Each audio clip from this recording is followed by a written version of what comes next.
नमस्कार दोस्तों, जन मुद्दों की बात धर्मराज के साथ मेरे शो में आप सबका स्वागत है। आज हम आपसे जिस मुद्दे पर बात करने जा रहे हैं, यह मुद्दा पत्रकारों पर सरकारी तंत्र के हमले से संबंधित है। सिद्दीक कप्पन, यह नाम आपने सुना ही होगा। सिद्दीक कप्पन केरल के एक पत्रकार हैं।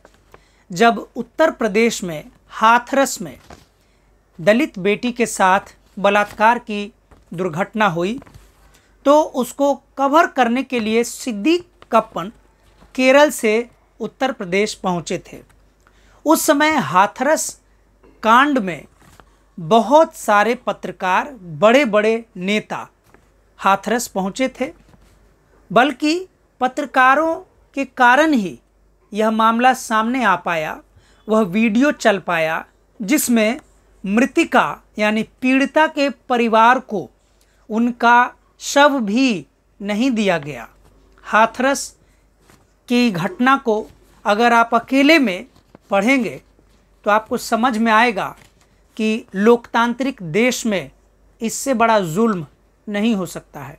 सिद्दीक कप्पन केरल से चल के तमाम पत्रकारों की तरह वह भी हाथरस पहुंचे थे। योगी आदित्यनाथ की सरकार में सिद्दीक कप्पन के इस रिपोर्टिंग के कारण दंगा भड़काने जैसे मामले में मुकदमा दर्ज किया गया और उनकी गिरफ्तारी हुई। लंबे समय तक सिद्दीक कप्पन को जेल में रखा गया। उसके बाद सितंबर 2022 में उन्हें जमानत बहुत मुश्किल से मिली। जमानत मिलने के बाद बीच में सिद्दीक कप्पन से संबंधित खबर अखबारों में नहीं आ रहे थे, लेकिन परसों एक छोटे से कोने में द हिंदू के पेज नंबर 3 पर एक छोटा सा खबर छपा और इस खबर में इस बात का जिक्र था कि सिद्दीक कप्पन ने दरअसल सुप्रीम कोर्ट में रिक्वेस्ट किया है, आवेदन दिया है, याचिका दिया है कि उत्तर प्रदेश में उनके चल रहे मामलों को क्लब करके, एक साथ करके ऐसा बनाया जाए जहां पर वह इस मामले में मौजूद रह सकें। जाहिर सी बात है कि केरल के पत्रकार के लिए उत्तर प्रदेश के थाने में आकर यह जवाब देना कि वह फरार अपराधी नहीं है, पत्रकार हैं, एक जिम्मेदार नागरिक हैं, संभव नहीं है। किसी भी बड़े से बड़े अमीर व्यक्ति के लिए भी यह संभव नहीं हो सकता है। सिद्दीक कप्पन तो कलम के दम पर यानी पत्रकारिता करके अपना जीवन यापन करने वाले थे। सिद्दीक कप्पन पर जो आरोप लगाए गए, जिनसे उनका रिश्ता जोड़ा गया, वह पॉपुलर फ्रंट ऑफ इंडिया से जोड़ा गया। पॉपुलर फ्रंट ऑफ इंडिया कुछ समय तक, जो हैदराबाद, केरल, इन राज्यों में छात्र का एक संगठन है, कुछ समय तक बैन नहीं था। मोदी सरकार आने के बाद से पॉपुलर फ्रंट ऑफ इंडिया पर खुले रूप में बैन लगा दिया गया। उस बैन यानी प्रतिबंधित संगठन से जोड़ दिया गया सिद्दीक कप्पन को। सुप्रीम कोर्ट में अभी तक यह बात साबित नहीं की जा सकी है कि सिद्दीक कप्पन ने जो रिपोर्टिंग की या उनका कोई भी संबंध पीएफआई जैसे प्रतिबंधित संगठन से है।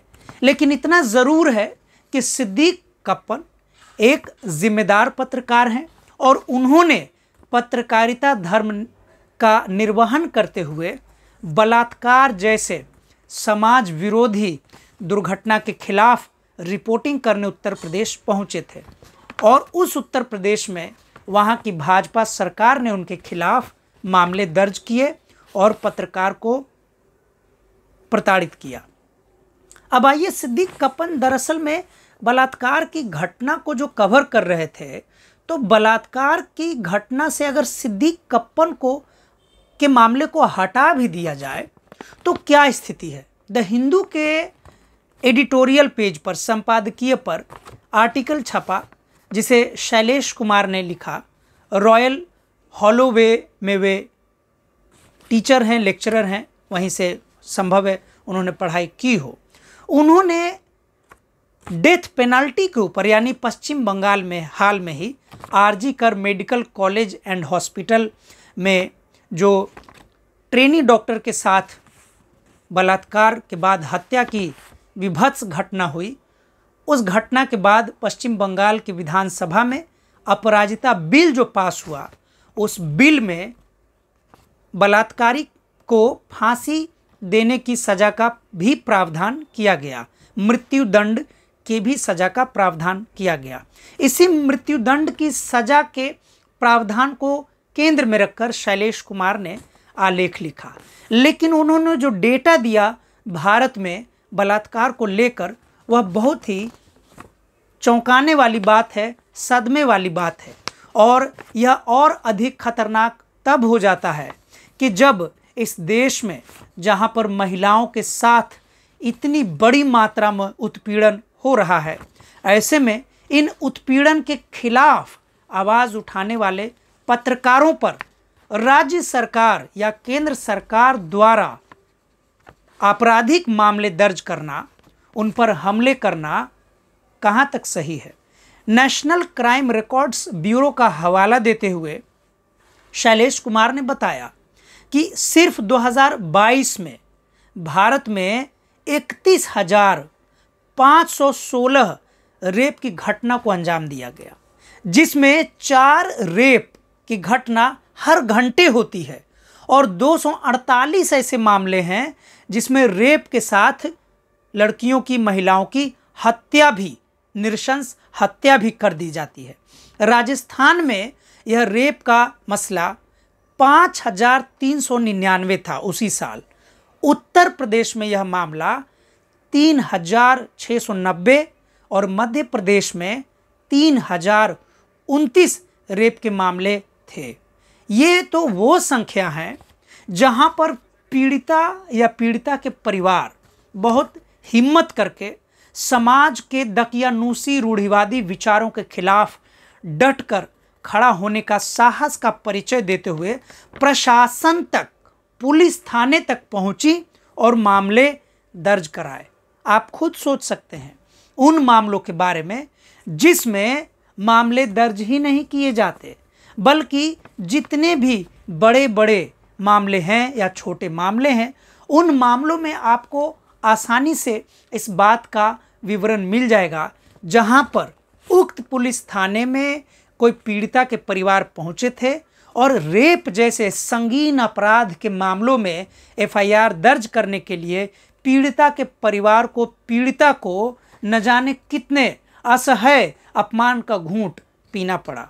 बल्कि आरजी कर मेडिकल कॉलेज एंड हॉस्पिटल के मामले में भी जब सुप्रीम कोर्ट ऑफ इंडिया में सुनवाई हो रही थी, तो कपिल सिब्बल से भारत के मुख्य न्यायाधीश चंद्रचूड़ ने यही सवाल पूछा कि जब यह दुर्दांत दुर्घटना सुबह में रिपोर्ट कर दी गई थी, तो क्या हॉस्पिटल में इन मामलों के खिलाफ प्रशासन के पास एफआईआर दर्ज करने की सुविधा नहीं थी?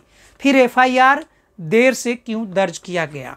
आप सोच सकते हैं, आप खुद कल्पना कर सकते हैं कि जिस मामले में पश्चिम बंगाल की सरकार यानी ममता बनर्जी को विरोध प्रदर्शन को शांत करने के लिए, कम से कम प्रदर्शनकारियों के सामने नैतिक साबित करने के लिए इस्तीफा जैसा पेशकश मुश्किल काम पेशकश करना पड़ा कि वो इस्तीफा देने को तैयार हैं, उस मामले की भी यही कहानी है कि रेप हुआ, विभत्स हत्या हुई, नृशंस हत्या हुई, लेकिन एफआईआर दर्ज तुरंत नहीं हुआ। भारत में एफआईआर के मामले में यह कोई छिपी बात नहीं है कि आम आदमी, भारत का कोई भी आम आदमी अगर पुलिस थाने पहुंचेगा, चाहे वह भारत के किसी भी राज्य का पुलिस थाना हो, तो वहाँ बहुत आसानी से एफआईआर दर्ज नहीं होती।